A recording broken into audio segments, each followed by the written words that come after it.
রাধার জন্ম আসলে কোথা থেকে হয়েছিল? লোকমুখে শোনা যায় রাধার নাকি মাতৃগর্ভে জন্ম হয়নি।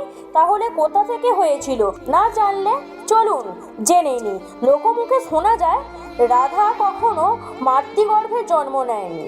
এটি শাস্ত্রে সরল ব্যর্থ নয়, বরং ভক্তির গভীর ভাবের প্রতীক। বর্জভূমি নদী ও বন্যভূমিতে হঠাৎ এক অলৌকিক কন্যা উপস্থিত হন। দেবতারাই তাকে অমিলন প্রেম ও ভক্তি ধারার বাহক হিসেবে ধরে রেখেছিলেন। গোপীরা ও গোপী দুর্গা দেখেছিলেন যেন তিনি স্বর্গীয় আলো থেকে অবতীর্ণ, কোনো মানুষের নরম মায়ের কোলে নন। পুরাণে বলে রাধা হলেন ভক্তির অমল স্রোত, শ্রীকৃষ্ণের প্রতি অপরিসীম প্রেমের প্রতীক। মৃত্যু, জন্ম ও মানসিক সীমা তাকে স্পর্শ করতে পারে না। তাই বলা হয় রাধার জন্ম মানুষ ও মায়ের গর্ভে নন, তিনি ভগবান প্রেমের অলৌকিক রূপ। এই রকম ভিডিও পাওয়ার জন্য চ্যানেলটিকে সাবস্ক্রাইব করুন, আমাদের সঙ্গে থাকুন। ভিডিওটি ভালো লেগে থাকলে লাইক, কমেন্ট, শেয়ার করতে ভুলবেন না।